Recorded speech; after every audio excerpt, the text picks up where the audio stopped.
All right, let's jump right into this explainer. We are unpacking the absolute roller coaster that was the World Cup quarterfinal clash between England and Norway on July 11th, 2026. If you are following the tournament, you already know this match literally had it all. We're talking shocking goals, wild late-game heroics, an intense tactical tug-of-war, and honestly, a ton of post-match drama. So we're going to sift through the data and the match reports to figure out exactly how England managed to scrape by and why Norway's Cinderella run ended in just pure heartbreak. But okay, before we even touch on formations or tactics, we absolutely have to talk about the physical reality of this game. The atmosphere at Hard Rock Stadium in Miami was just suffocating. We were talking a grueling 33 degrees Celsius, which is over 91 degrees Fahrenheit, paired with a really draining 65% humidity. So whenever we're judging the decisions made out there on the pitch, you've got to keep in mind that every single sprint, every pass, and every defensive rotation was being played out inside an absolute furnace. And that massive physical toll really frames the entire match for us. It leaves us with this critical question as we break down this extra-time thriller. Did England actually outclass their opponents tactically when the pressure was on? Or was it just a case of a super valiant Norwegian side simply running out of gas under that brutal Florida sun? Keep that in the back of your mind, because the real takeaway from this explainer isn't just who won, but the crazy anatomy of how they actually pulled it off. Act 1. The setup and the shock. Going into this, England were the undisputed heavyweights. They had the pedigree, the superstars, and everyone pretty much expected a controlled, dominant performance. But, as we know, knockout football loves to completely shatter expectations. Momentum really doesn't care about the betting odds, and Norway showed up completely ready to rip up the script right from the very first whistle. And that disruption hit hard in the 36th minute. Norway's Andreas Schjelderup absolutely stunned England with one of those rare, totally logic-defying cross-come shots from the left wing. I mean, it really looked like he was just trying to pick out a teammate in the box, right? But the trajectory of the ball curled so viciously, it basically turned into a direct shot that sailed right past a completely bewildered Jordan Pickford and into the far top corner. It was one of those moments where the whole football world just sort of collectively gasped. Talk about emotional whiplash. After that stunner, England looked totally shell-shocked, but literally right as the first half was wrapping up. In stoppage time, minute 45+2, Jude Bellingham turns on the Jets with an explosive dart through the Norwegian defense. He just slots this beautiful, low finish back across the goal to tie it up at 1-1. That one singular play completely flipped the psychological momentum right before the teams headed into the locker rooms. Which brings us to Act 2, the grind and the metrics. Coming out for the second half, the game totally shifted. It went from this open sprint into just a grueling war of attrition. With that Florida sun beating down, you could see the dead legs. The tactical discipline of both sides was being pushed to the absolute breaking point.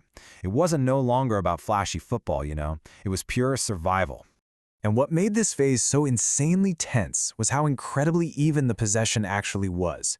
England held 53% of the ball, leaving Norway with a really solid 47%. Normally, England just suffocates teams with possession, but they couldn't do that here. Norway was shockingly effective at holding onto the ball and mounting their own sustained periods of pressure, which is exactly why 90 minutes just wasn't enough to separate them. But how they actually used that possession, night and day. We're talking a massive clash of styles. You had England's elite precision up against Norway's desperate life-or-death survival tactics. England was meticulously trying to pick the lock, completing 606 passes with a crazy 91% accuracy. Norway, on the other hand, completed 537 passes of their own at a really respectable 86%, but they relied heavily on sheer attacking volume. Anytime they saw even a sliver of an opening, boom, they took a shot, firing off 13 desperate attempts. When you drill down into the attacking efficiency, though, a really stark contrast jumps out. The overall volume of chances was basically identical. England took 14 shots, Norway took 13. But look at the precision. England managed to get 8 of theirs on target, forcing Norway's keeper Oyen Nyland to make multiple acrobatic, desperate saves. Norway, meanwhile, just couldn't find their range when it mattered. They only tested Pickford with 3 shots on target. And that lack of sharpness in the final third? Yeah, that would eventually be their undoing. So Act 3, the climax and the fallout. The whistle blows for regular time. Norway, who brilliantly held off the 3 lines for a full 90 minutes, is agonizingly close to forcing a penalty shootout, and we all know penalties are a total lottery where the underdogs usually thrive. But as the match grinds into extra time, the tension inside that stadium just hits a boiling point. Actually, to fully grasp the heavy psychological baggage Norway was carrying into extra time, we have to rewind for a second to a massive moment in the second half. Norway genuinely thought they had taken the lead in the 57th minute when Torbjorn Hegem scored, but VAR steps in. The goal gets completely wiped out because of an Erling Haaland foul in the build-up. I mean, what a crushing blow to their momentum, right? Having the lead literally snatched away and then having to drag yourself through that intense heat into extra time, that is an unbelievable mental hurdle. And that tragic narrative reaches its peak right in the 93rd minute, playing out in 3 agonizing steps. Step 1. England's substitute Morgan Rogers unloads a fierce, but honestly manageable strike. Step 2. Absolute disaster. Norway's keeper, Orjan Nyland, who, by the way, had been rock solid the entire tournament, fumbles what really should have been a routine save. In Step 3, Jude Bellingham, showing absolute world-class striker instincts, pounces on the loose ball to win the game.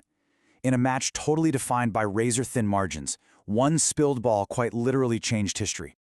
When the final whistle finally echoed through the stadium, the emotions out there on the grass were just completely polar opposites. You had England's players celebrating, but they were utterly exhausted, just drained and relieved that they survived. And on the other side, total, soul-crushing devastation. The Norwegian squad physically collapsed onto the pitch. Their historic run was just brought to the most sudden, brutal end imaginable. But honestly, the real drama didn't even end on the grass. Despite actually winning, the post-match interviews exposed some intense friction brewing inside the English camp. It kicked off with a shockingly critical take from their manager, Thomas Tuchel. Instead of praising his guys for pushing through the heat, he goes to the press and says, "We made life very, very difficult for ourselves today. We got lucky." That is a remarkably harsh thing to say publicly right after advancing to a World Cup semifinal. And if you thought Tuchel was tense, the players were definitely feeling it too.